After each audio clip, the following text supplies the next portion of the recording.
دیکھنے والے سبھی ناظرین کو دل کی گہرائیوں سے خوش آمدید اور خلوص بھرا سلام۔ ناظرین، آج کا ہمارا واقعہ اصحاب الحدود اور ان کے مظالم کے بارے میں ہے۔ اصحاب الحدود کے بارے میں مفسرین کا اختلاف ہے کہ یہ کون لوگ تھے اور ان کا اصل واقعہ کیا تھا۔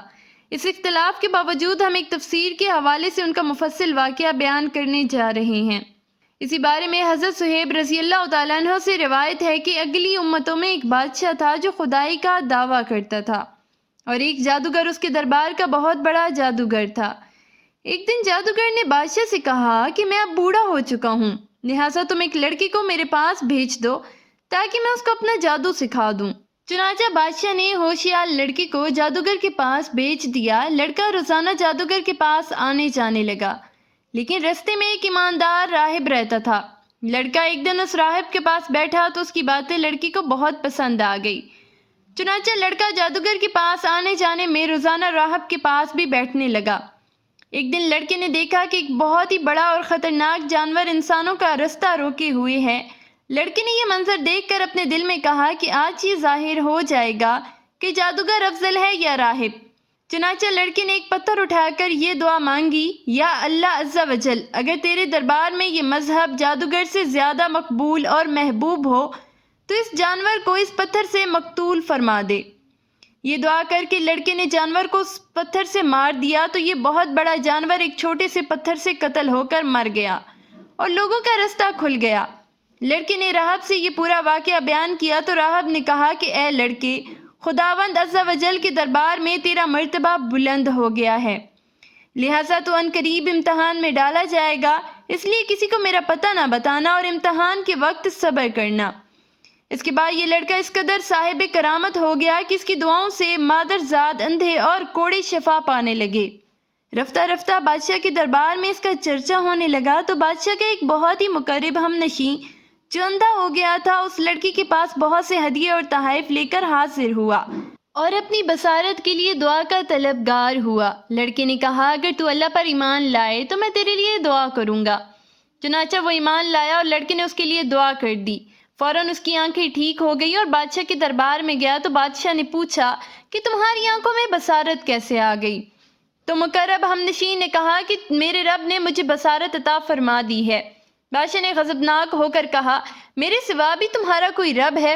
اس نے کہا ہاں، اللہ تعالیٰ میرا اور تیرا دونوں کا رب ہے۔ بادشاہ نے اس کو طرح طرح کی سزائیں دے کر پوچھا کس نے تجھے یہ بتا دیا؟ اس نے اس لڑکی کا نام بتا دیا۔ پھر بادشاہ نے لڑکی کو قید کر کے اس کو اس قدر مارا کہ اس نے راہب کا نام بتا دیا۔ بادشاہ نے راہب کو گرفتار کر کے اس سے کہا کہ تم اپنے عقیدے کو چھوڑ دو، مگر راہب نے صاف انکار کر دیا کہ میں اپنے اس عقیدے پر آخری دم تک قائم رہوں گا۔ یہ سن کر بادشاہ آگ بگولا ہو گیا اور اس نے راہب کے سر پر آرا چلوا کر اس کے 2 ٹکڑے کر دیے۔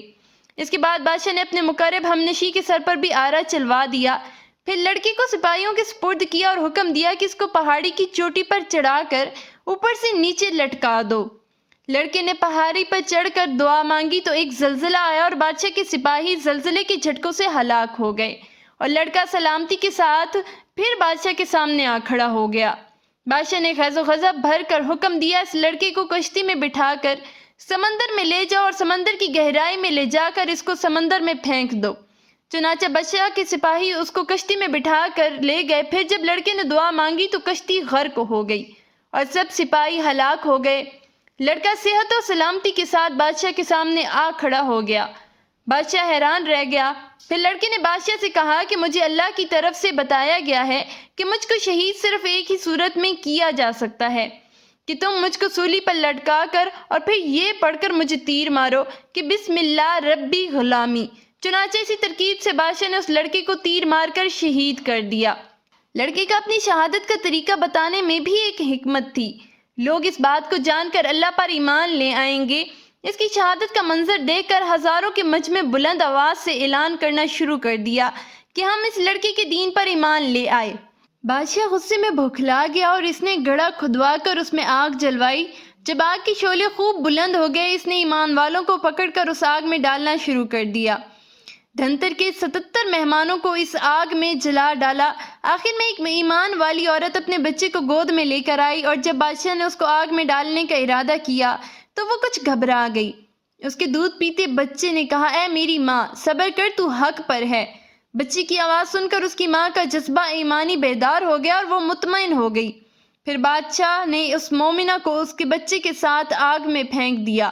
بادشاہ اور اس کے ساتھی خندق کے کنارے مومنین کو آگ میں جلنے کا منظر کرسیوں پر بیٹھ کر دیکھ رہے تھے اور اپنی کامیابی پر خوشی منا رہے تھے کہ ایک دم قہر الہی نے ظالموں کو اپنی گرفت میں لے لیا۔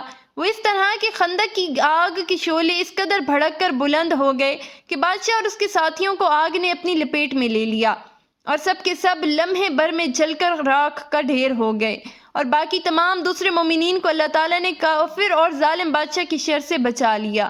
اس واقعے کو اللہ تعالیٰ نے قرآن مجید میں ان الفاظ کے ساتھ بیان فرمایا ہے: کھائی والوں پر لعنت ہو، وہ اس بھڑکتی آگ والے جب اس کے کناروں پر بیٹھے تھے اور وہ خود گواہ ہیں جو کچھ مسلمانوں کے ساتھ کر رہے تھے۔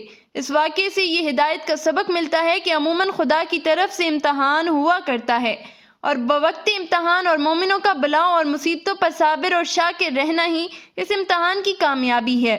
یہ بھی معلوم ہو گیا کہ کامل ایمان کی یہی نشانی ہے کہ وہ منوعین خداوند کی راہ میں پڑنے والی تکلیفوں اور مصیبتوں سے گھبرا کر کبھی بھی اس میں تذبذب نہیں پیدا ہوتا، بلکہ مومن خواہ پھولوں کے ہار کے نیچے ہو یا تلوار کے نیچے، پانی میں غرق کیا جائے یا آگ کے شعلوں میں جلا دیا جائے، ہر حال میں ہر صورت میں وہ اپنی ایمان پر استقامت اور استقلال کے ساتھ پہاڑ کی طرح قائم رہتا ہے، اور اس کا خاتمہ ایمان پر ہی ہوتا ہے۔ یہ وہ سعادت عظمیٰ ہے جس کو نصیب ہو جائے اس کی خوشی مہتیوں کی مہراج ہو جاتی ہے، اور وہ خدا عز و جل اور رسول کریم صلی اللہ علیہ وآلہ وسلم کی بارگاہ میں وہ قرب حاصل کر لیتا ہے کہ آسمانوں کے فرشتے اس کے اعلیٰ مراتب کی سربلندیوں کے مداح اور ثناءخواہ بن جاتے ہیں۔ انہی الفاظ کے ساتھ میں اجازت چاہوں گی، اس امید کے ساتھ کہ سانسوں نے وفا کی تو اگلی بار ایک اور ویڈیو لے کر آپ کی خدمت میں حاضر ہوں گی۔